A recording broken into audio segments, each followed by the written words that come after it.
si tu ne te suffis pas à toi-même, tu seras toujours dépendant des autres. Et si tu es dépendant des autres, tu seras toujours fragile. C'est une pensée simple, mais très profonde, sur laquelle chacun doit méditer.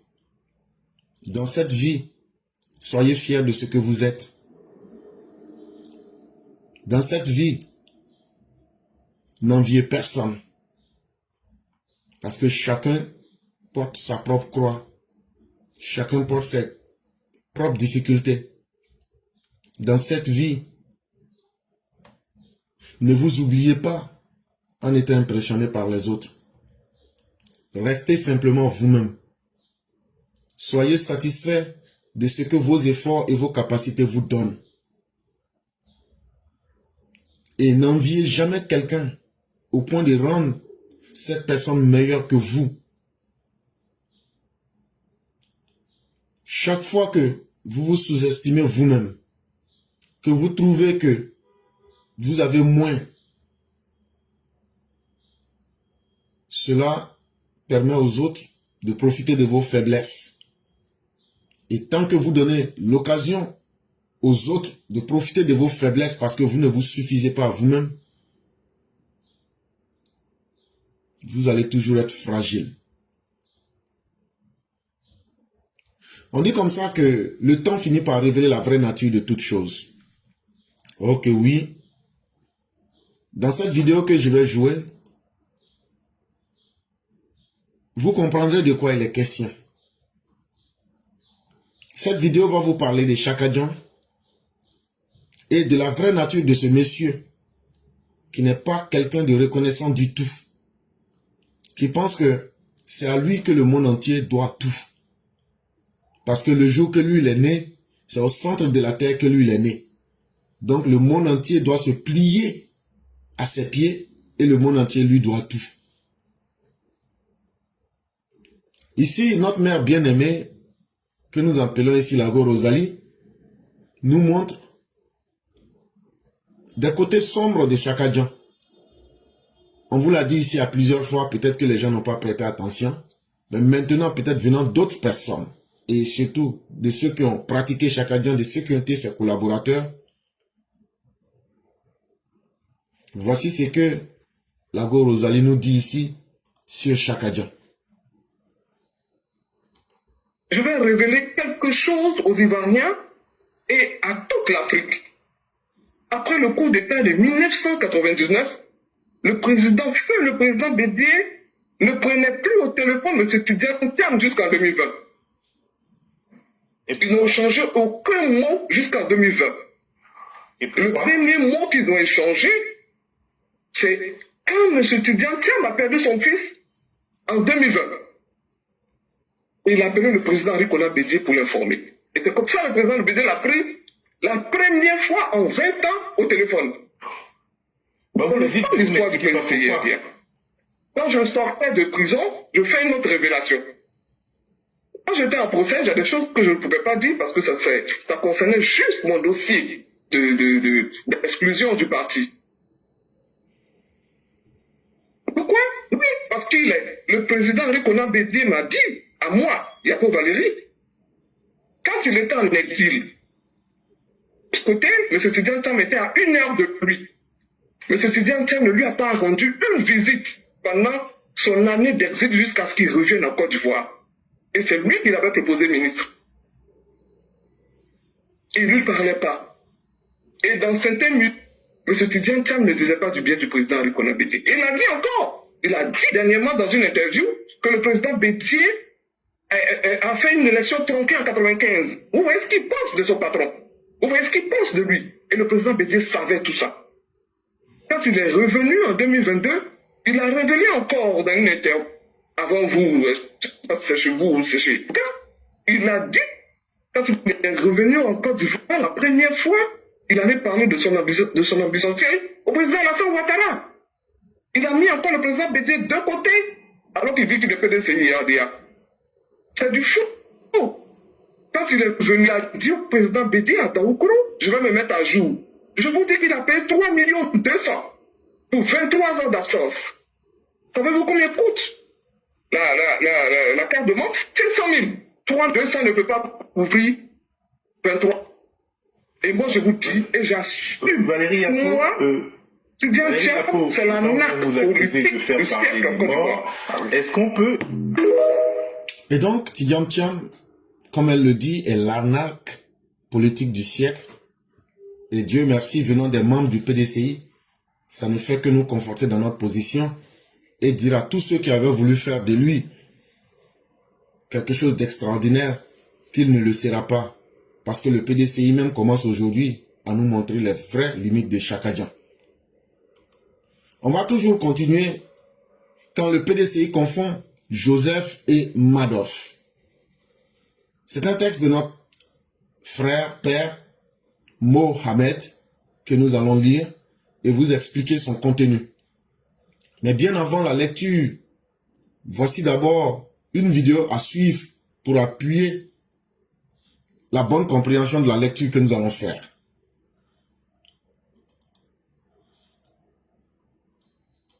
On a des rancœurs contre le RHDP et on pense qu'il faut gérer ces rancœurs-là en allant s'allier ou s'associer avec qui il ne faut pas. Mais c'est le moment de se réveiller. Vous savez, le PDCI a fait une erreur. Dans cet amour fou pour Alassane Ouattara, le PDCI voulait son Alassane Ouattara. En cherchant son Alassane Ouattara, ils sont allés prendre la mauvaise copie qui est Tidjam Thiam. C'est malheureusement la mauvaise copie. Il n'est pas prêt. Il ne s'est pas prêté. C'est le moment, je l'ai dit moi à plusieurs reprises, il fait son bonhomme de chemin, mais je crois qu'il n'est pas rentré dans la bonne école. La seule école footiste qu'il avait, c'est l'école d'Alassane Ouattara, c'est l'école du RHDP. Il aurait dû prendre le chemin de cette école. Mais il n'est pas tard, ni pour lui, ni pour les militants, de s'orienter vers ce qui permettrait à la Côte d'Ivoire de remettre les enfants de Félix Houphouët-Boigny ensemble et de permettre à la Côte d'Ivoire d'aller de l'avant. Qui peut aujourd'hui sauver le PDCI?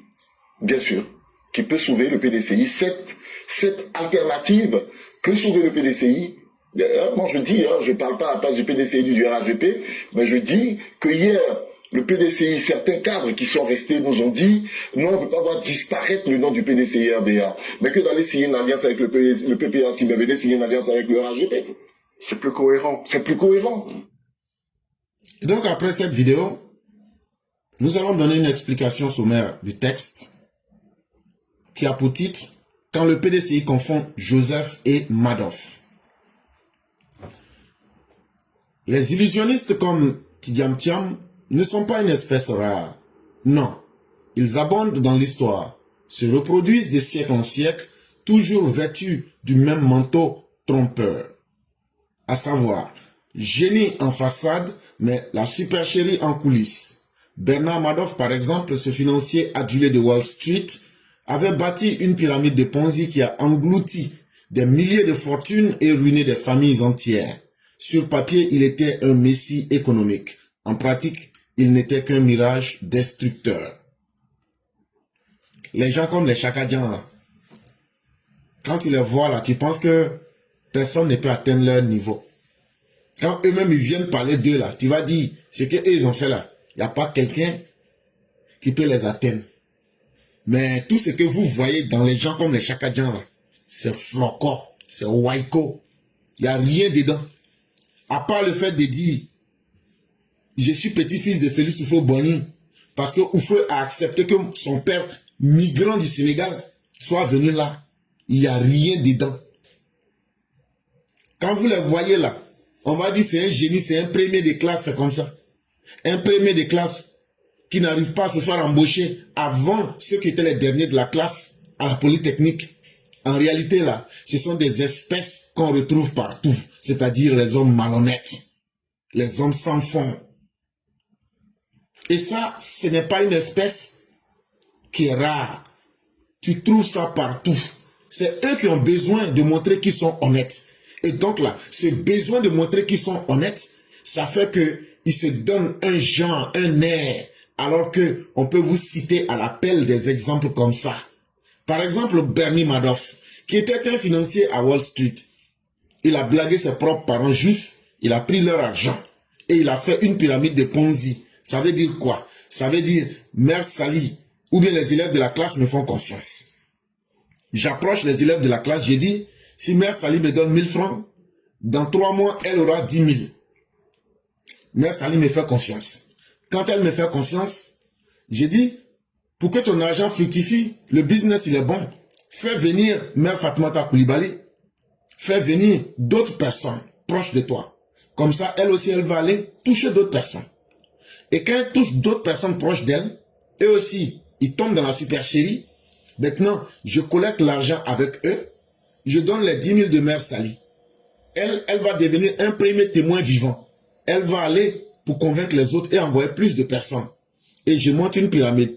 Ceux qui sont les premiers, qui sont venus me donner leur argent, je prends cet argent-là pour payer ces mêmes premiers. Et les derniers qui viennent là, leur argent là, puisque ça devient beaucoup de personnes, je prends leur argent pour payer les premiers. Et comme ça, je rends le business, le mensonge très crédible. Mais ça aura une fin. Parce que nous ne sommes pas une espèce illimitée sur la terre. Quand les gens vont finir de puiser leur cercle, le Ponzi prend fin. Et c'est comme ça que celui qui avait été présenté comme le messie économique de Wall Street, Bernard Madoff, a mis en pratique cette arnaque pour ruiner des milliers de familles et de fortunes ici aux États-Unis. Mais quand tu le voyais parler, ou bien sa réputation qui avait été bâtie de toutes pièces, tu pensais que c'était quelqu'un qui pouvait tirer le ciel pour faire tomber sur la terre. C'est de cette même manière-là que les gens ont voulu nous vendre Chakadjan, Tidjam Thiam. Un deuxième exemple que je peux encore vous donner, c'est Carlos Ghosn. Une autre star planétaire de l'industrie automobile avait lui aussi l'étoffe d'un demi-dieu moderne. Charismatique, visionnaire, autoproclamé, mais rattrapé par ses excès, ses évasions financières et finalement sa fuite rocambolesque. Il y avait Carlos Ghosn qui, sur le papier et dans les médias, on disait même qu'il était plus qu'un demi-dieu. Mais ce n'était que ce que lui disait, ou bien il voulait faire dire de lui. Mais une fois confronté à la dure réalité, c'est-à-dire la vérité, on a découvert que c'est quelqu'un qui vivait dans les excès. C'est quelqu'un qui vivait dans les exagérations. C'est quelqu'un qui était un homme qui était spécialiste des évasions financières, des transferts de fonds fraudulés. Et finalement, il a été rattrapé dans sa course et il a fini en prison. Et donc, des gens comme ça, vous en verrez sur la scène internationale. Et quand ils sont au chômage comme Tidjam Thiam, ils essaient de cibler des pays pauvres comme la Côte d'Ivoire pour essayer maintenant d'aller prendre ces pays-là, pour essayer maintenant de faire toutes leurs mauvaises actions. Et voilà Tidjam Thiam alias Chakadjan, digne frère de ces sanguinaires fratries, même ADN d'illusion, même fibre de l'enfumage. Tous trois appartiennent à cette lignée de menteurs de l'économie, des magiciens noirs de la finance et de la politique. Mais en réalité, Tidjam Thiam, Carlos Ghosn ou encore Bernie Madoff, c'est la même chose. Ce sont des arnaqueurs, ce sont des enfumeurs, ce sont des fariniers et même, je dirais même des enfarineurs par excellence. Ce sont des espèces qui partagent la même ADN, c'est-à-dire le mensonge, l'illusion. Se faisant passer pour des grands économistes, en réalité, ce sont des faux monnayeurs. Ce sont des magiciens de mauvais aloi qui rentrent dans la finance et dans la politique pour ne pas servir du bien, mais plutôt pour créer le chaos partout où ils passeraient. L'histoire en a connu d'autres avant eux. Mais avant Bernie Madoff, avant Carlos Ghosn, avant Tidjam Thiam, l'histoire a connu des gens beaucoup plus malhonnêtes encore. Des rhéteurs de la Grèce antique, des tribuns de la Rome décadente, des aristocrates français d'avant la Révolution, qui couverts de titres et d'or, n'étaient en réalité que des coquilles vides, vivant de faste, d'illusions et de mensonges jusqu'à ce que la guillotine vienne rappeler la vérité. Et donc, ce n'est un secret pour personne. Aujourd'hui, dans ce monde-là, si tu cherches les gens malhonnêtes, tu en trouveras à n'en point finir. Mais si tu cherches les hommes honnêtes, c'est une espèce difficile à trouver. Les hommes malhonnêtes, ça a toujours existé en grande quantité. Quand tu prends toutes les civilisations que vous avez connues, ce sont les hommes malhonnêtes qui rentraient toujours dans les cercles du pouvoir pour tromper les dirigeants, pour mentir et essayer de trouver un poste et se donner une allure et une posture qu'ils ne méritaient pas. Mais comme un mensonge n'est jamais éternel, à la fin du jeu, ces personnes-là étaient capturées ou étaient rattrapées par leurs limites. Et qu'est-ce qui leur arrivait? On leur coupait la tête. La guillotine, là, c'est une machine, c'était pour couper la tête. On met une calebasse, on pose la guillotine, et en moins de 30 secondes, tu entends, pac, c'est fini, la tête tombe de l'autre côté là-bas. Et c'est comme ça qu'ils ont tous fini. Mais comme aujourd'hui, on n'utilise plus la guillotine, imaginez la fin de Carlos Ghosn. Imaginez la fin de Bernie Madoff. Et de bien d'autres. Ils ont tous connu une fin rocambolesque. C'est la triste vérité. Ce sont tous des coquilles vides. C'est des gens qui aiment le luxe. C'est des gens qui aiment la facilité. C'est des gens qui vivent dans les illusions. C'est des gens qui vivent dans le mensonge. Et comment voudrez-vous que ces personnes finissent? C'est exactement comme ce qui arrive à Chaka Dian aujourd'hui. Tout son mensonge s'est écroulé. Face à ces magiciens de l'arnaque, surgissent de temps à autre des êtres d'une autre essence. Des êtres rarissimes, envoyés par l'histoire pour bâtir là où les autres détruisent. Alassane Ouattara est de ceux-là. Il est le Joseph de la Côte d'Ivoire. Comme le Joseph de la Bible, jeté au fond d'un puits par ses frères jaloux, vendu comme esclave, mais qui finit par devenir le maître des greniers de l'Égypte et le sauveur d'un peuple entier. Je vous ai montré l'espèce qu'on trouve le plus sur la terre, les malhonnêtes, mais il y a aussi une autre espèce qu'on ne trouve pas beaucoup. Cette espèce-là, ce sont les gens de qualité. Ce sont des gens qui sont très rares à trouver. Des gens qui savent faire la promotion des bonnes valeurs, qui savent faire la promotion du travail, qui bâtissent leur réputation sur leur dignité et sur leur travail. Et cette espèce qu'on trouve très rarement dans l'histoire, c'est ceux-là qui savent bâtir des nations. C'est ceux-là qui savent construire des peuples. C'est ceux-là qui savent maintenir la paix. Et c'est ceux-là qui savent donner de l'espoir à leur peuple. Et Alassane Ouattara fait partie de cette espèce très rare. Comme le prophète Joseph, qui se retrouve en Égypte à travers une manigance de ses frères et qui plus tard va devenir un homme très important auprès du pharaon de l'Égypte. Et il va laisser ses traces dans l'histoire. Ces hommes comme Alassane Ouattara, comme Joseph, sont très rares. Mais c'est des hommes qui laissent des traces indélébiles, des traces qu'on ne peut pas effacer dans l'histoire des peuples. Et ça, c'est important que vous reteniez ceci, cher peuple de Côte d'Ivoire. Alassane Ouattara n'est pas un bavard. Alassane Ouattara n'est pas quelqu'un qui parle, comme on le dit dans les 48 lois du pouvoir. Il pose des actes qui parlent plus fort que la parole elle-même. Parce que ce qu'il fait restera dans le temps et restera dans les mémoires parce qu'il a conquis les cœurs et les esprits. Là où les Madoff, les Carlos Ghosn, les Tidjane Thiam sèment la désillusion, le président Alassane Ouattara bâtit la prospérité. Et l'exemple est très simple. Tout ce que vous voyez aujourd'hui, les Nini Boudoumé alias Issoufou Sila Babo Laurent, ou bien encore les Chaka Dian alias Tidjane Thiam, vous les voyez aujourd'hui, on veut prendre le pouvoir, on veut prendre le pouvoir. De la manière Babo a laissé le pouvoir le 11 avril 2011 là, si Alassane Ouattara était venu gérer de cette même façon là, vous n'aurez vu aucune de ces personnes venir dire qu'ils veulent prendre le pouvoir. Mais parce qu'il y a eu quelqu'un qui a rebâti sur les ruines que eux ils ont laissées.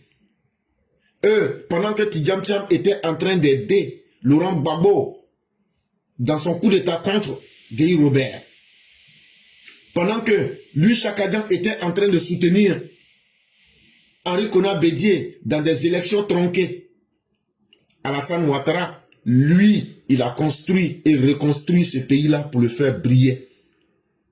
De sorte que les illusionnistes comme Chaka Dian aujourd'hui pensent que c'est leur temps et c'est leur tour.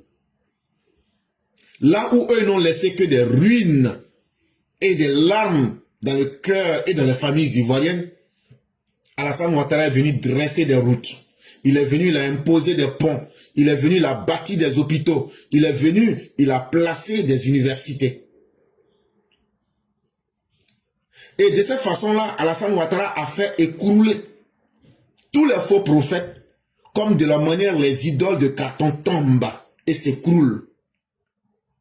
Et il a dressé le mur de l'histoire, le mur de la dignité des grandes figures, le mur de la bénédiction du Dieu de Joseph. Malheureusement, le PDCI a été aveuglé dans son obsession. Ils avaient voulu trouver leur Alassane Ouattara made PDCI RDA. Ils avaient voulu trouver leur quelqu'un qui ressemblait à Alassane Ouattara. Ils ont fait le mauvais choix d'aller prendre le pire des chevaux que quelqu'un aurait pu prendre. Chaka Dian, un affabulateur, un magicien de la tragédie du PDCI. Et Chaka Dian n'a pas manqué, comme on le dit chez nous, de les envoyer en brousse. Parce que le PDCI lui-même s'est trompé de chemin. Donc c'est Chaka Dian qui les a envoyés directement en brousse. Donc, ce n'était qu'une rencontre de personnes qui avaient besoin de se mentir à elles-mêmes. Le PDCI cherchait son Alassane Ouattara. Chaka Dian a profité pour sortir dans leur dos pour les amener en brousse en même temps. C'est pas fini. C'est PDCI là qui est là comme ça. Donc là, samedi qui vient là, ça sera la fin des dépôts des candidatures à la CEI. PDCI là, PDCI de Dakar là, ils ne savent même pas qui vont aller déposer comme candidat du PDCI d'abord. Tellement ils sont en brousse.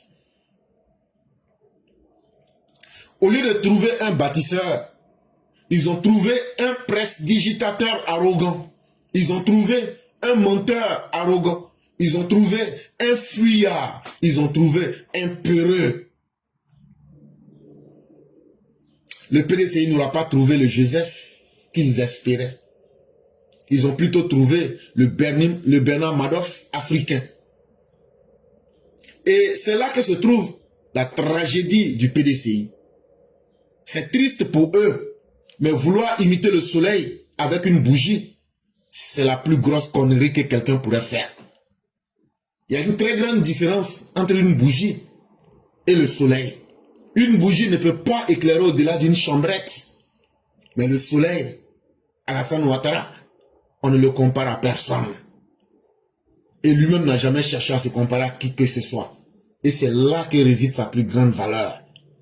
Parce qu'en réalité, l'histoire est implacable. L'histoire, là, ce n'est pas nous qui la faisons. Les événements, ce n'est pas nous qui les imposons. Mais une fois que les événements sont là, ils sont cruels. Les événements font disparaître les illusionnistes parce qu'on finit par les démasquer. On finit par les humilier et on finit par les balayer. Regardez comment Chaka Dian est venu et regardez comment elle est repartie en fuyant. Mais les Joseph, eux, traversent les siècles, nourrissent les peuples et demeurent. Mais les comme Alassane Ouattara, leurs faits, leurs gestes et leurs actions seront utilisés comme des déterminants pour juger les politiciens qui vont venir. Et c'est ça les grands hommes. Eux, ils arrivent à traverser les siècles, ils arrivent à imposer leur marque de fabrique, ils arrivent à nourrir l'espoir de leur peuple et ils arrivent à demeurer dans le cœur de leur peuple. Et ça, c'est très important que vous Ivoiriens vous reteniez cela. Et c'est en ce sens que je vais terminer avec un conseil d'un Sénégalais qui donne ce conseil-là et aux Ivoiriens, mais aussi à tous les peuples d'Afrique. Ne vous laissez pas dans les mains des populistes, ces illusionnistes-là, parce que ça finit toujours mal ces histoires. Bonjour, chers frères et sœurs ivoiriens. Je m'appelle Cheikh Thiam. Je vous écris cette lettre depuis Dakar, la capitale du Sénégal, pays jumeau de la Côte d'Ivoire. Nos deux pays que nous aimons autant, qui étaient déjà sur la voie du développement depuis une décennie.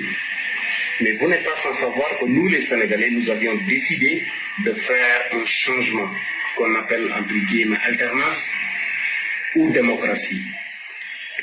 Oui, mais nous avons commis une très grande bêtise, une très grosse bêtise que je voudrais vous faire éviter. Je vous dis pas de ne pas changer et de ne pas faire alternance, mais sachez bien qui vous allez donner votre pays.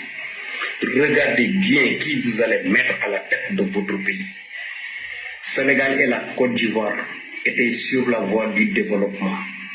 Nous avons décidé d'interrompre via le comble de l'ignorance. On dit démocratie, c'est pas démocratie ici, c'est inaptocratie. Une population à moitié inapte, que la démocratie permet des médiocres, des manipulateurs, des menteurs, des populistes, des beaux parleurs, des charognards, des coureurs de jupons font partie de la compétition. Ils ont réussi à hypnotiser la moitié de la population inapte, ce qui a fallu leur accession au pouvoir. Depuis 18 à 19 mois, à la tête de ce pays, ils sont incapables d'installer une seule brique, de poser une seule brique. Et vous n'êtes pas sans savoir que le Sénégal était en train de concurrencer la Côte d'Ivoire à travers les réalisations sur le plan infrastructurel. Nous avons le TER, nous avons le BRT, nous avons des ponts. Le Sénégal est deux voies, highway les gars, highway partout au Sénégal. Macky Sall était en train de faire un travail extraordinaire. Vous ne commettez pas les mêmes erreurs, les gars. Il y a beaucoup des enjeux qui guettent la Côte d'Ivoire. La sécurité. Vous n'ignorez pas la coalition des terroristes. La sociopolitique, la géographie, la géopolitique, même la religion. Il y a beaucoup de choses qui guettent le pays. Faites très, très, très attention, les gars. Ces opposants-là, ils sont là en train de parler. C'est des beaux parleurs. Ils vont parler. Mais quand tu leur donnes le pouvoir, un pays n'est pas un quartier, un pays n'est pas une maison, un pays n'est pas une villa, un pays n'est pas un secteur, un pays n'est pas une seule ville. De laisser le vieux qui a déjà une expérience de faire un 3e ou 4e mandat achever ses travaux, ça va être le bénéfice de la Côte d'Ivoire. Après, vous allez faire un changement. Ne commettez pas l'Ilaï Rossoli, les mêmes bêtises que nous avions commises. Ne commettez pas devant Jésus-Christ les mêmes bêtises que nous avions commises. C'est un devoir qui s'impose à moi pour que je fasse. Et donc, ce que le frère sénégalais dit est très vrai. Cher peuple, on ne change pas ce qui est déjà bon pour aller essayer l'illusion. C'est comme ça que les Juifs ont assassiné le prophète Jésus. Mais jusque-là, ils l'attendent, mais il ne reviendra plus. Que ce soit sous la version des pharisiens juifs, Jésus ne reviendra pas. Que ce soit aussi ce que les chrétiens attendent, il ne reviendra pas. Parce que Dieu n'a pas accordé l'immortalité à quelqu'un. Et le Coran pour les musulmans dit que tous les prophètes avant le prophète de l'islam sont morts. À méditer, à réfléchir.